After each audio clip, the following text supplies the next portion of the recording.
आज या तो ये बहू इस घर में रहेगी या तो मैं रहूंगी। माँ की आवाज सुनकर रामू घबराकर बाहर आया और बोला। माँ, आप ऐसा कैसे बोल सकती हो मेरी पत्नी को? रामू की बात सुनकर गौरी बोली। तो सच भी बोलना होगा और यह भी बताना होगा कि आप पड़ोसी की काकी की बातें सुनकर मुझे कैसे ताना मारती हैं। मैंने क्या किया है? तू जब से इस घर में आई है हमारा चैन सुकून खत्म हो गया है। अगर मेरी वजह से आपको परेशानी है तो खुलकर कहिए, ऐसा मैंने आपके साथ क्या किया है जो आपका चैन सुकून खराब हो गया है। परेशानी तेरे होने से नहीं, तेरे बोलने से है। दिन रात बोलती रहती है। माँ जी, मैं तो पूरे दिन घर का काम करती रहती हूँ, बोलती तो आप रहती हैं पूरे दिन। उन दोनों की बात सुनकर रामू बोला। माँ, बात को बढ़ाइए मत दोनों, इस बात को यही खत्म कर दो। आसपास के लोगों को पता चला तो हमारी बदनामी होगी।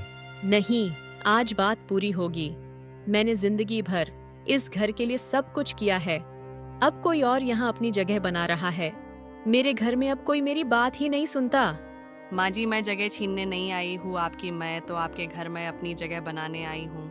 हमारे जमाने में बहुएं ज्यादा सवाल नहीं करती थीं और तुम दिन रात मुझसे सवाल जवाब ही करती रहती हो।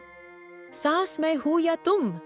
लेकिन माँ जी, हमारे जमाने में बिना सवाल जवाब के रिश्ते नहीं चलते। माँ जी, मैं चुप रहती हूँ क्योंकि मुझे सिखाया गया था कि बड़ों के सामने आवाज नहीं उठाते। अगर मैंने आपसे आज कुछ पूछ लिया तो क्या हो गया? अब तो तेरी जबान बहुत चल रही है। क्यों बोल रही है अब इतनी ज्यादा? अगर तेरे माँ बाप ने इतना ही तुझे सिखाया है बड़ों की इज्जत करना। क्योंकि चुप रहकर मैंने सब खो दिया और बोलकर शायद कुछ बचा लूं और अपने आप को सही साबित कर सकूं। तभी पड़ोस वाली काकी आती है और बोलती है। अरे रीमा बहन, इतना क्यों बोल रही है? तेरी और तेरी बहू की बाहर तक आवाज आ रही है। तेरी बहू तो मुझे बड़ी तेज लगती है। देखा रामू, इसकी आवाज बाहर तक जा रही है। माँ जी, बाहर बातें तब जाती हैं जब घर में सुनी नहीं जाती। मैं तो बस यूं ही कह रही थी क्योंकि तुम दोनों सास बहू की लड़ने की आवाज बाहर तक आ रही थी तो मैं देखने आ गई। रामू उन सब की बात सुनकर बोला। माँ, मैं तो आप दोनों की रोज रोज की लड़ाई से थक चुका हूँ। जब भी घर में आता हूँ आप दोनों लड़ती ही रहती हैं। किसका साथ देगा? तू बस ये बता मुझे। माँ, मैं किसी का साथ नहीं दे रहा, मैं अपने घर को बचाना चाहता हूँ। तू तो घर को बचाना चाहता है, पर ये तो मुझसे मेरा बेटा छीनना चाहती है। माँ जी, ऐसा कुछ नहीं है।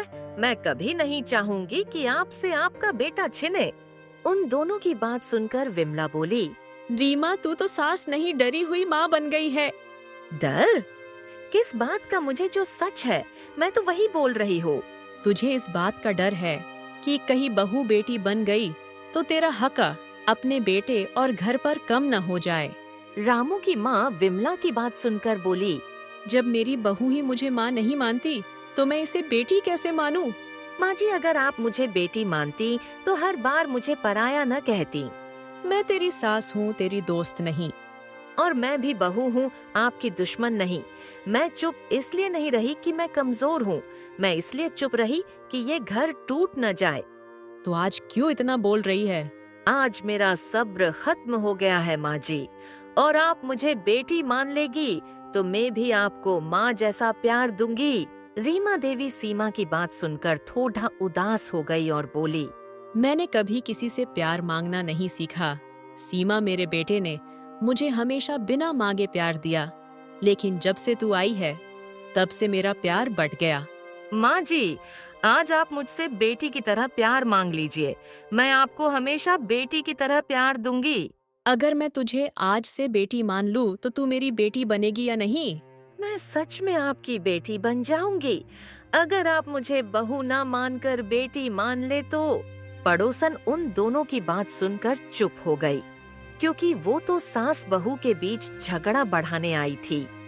वो सास बहू की प्यार भरी बातें सुनकर बोली। मुझसे गलती हो गई, मुझे माफ कर दो। अब मैं तुम्हारे घर की बात हो मैं नहीं बोलूंगी। अब हमारे घर की बातें यहीं खत्म हो गई तुम्हें। अब हमारे घर में की बातों में बोलने की जरूरत नहीं है। सही कहा तुमने, जहाँ सास बहू साथ हो वहाँ तीसरे की कोई जरूरत नहीं। ठीक है, अब मैं चलती हूँ। इतना बोलकर वो वहाँ से चली जाती है। उसके बाद मीरा देवी अपनी बहू से कहती है, गौरी, आज से ये घर तेरा है बेटी। और आप मेरी माँ, मैं कभी आपसे कोई गलत बात नहीं करूँगी। रामू उन दोनों की बातें सुनकर बोला, आज पहली बार घर घर लगा है, अब आप दोनों ऐसे ही मिलजुल कर साथ रहना। आज से मैंने इसे अपनी बेटी मान लिया है रामू। ये मुझे माँ मानेगी तो मैं हमेशा इससे मिलजुल कर ही रहूंगी। रामू उन दोनों की बातें सुनकर खुश हो जाता है और अपने घर में खुशी का माहौल देखकर बहुत खुश होता है और कहता है, माँ, आज के बाद तुम दोनों ऐसे ही हंसी खुशी रहना, जिससे हमारा घर हमेशा खुशियों से भरा रहे। रिश्ते झगड़ा करने से नहीं टूटते। रिश्ते तब टूटते हैं जब हम बात करना बंद कर देते हैं। आप बताइए, इसमें गलती सास की थी या बहू की? ऐसी ही अच्छी अच्छी कहानियाँ देखने के लिए हमारे चैनल सेमी क्रिएशन को लाइक करें, शेयर करें, सब्सक्राइब करें। Thanks for watching.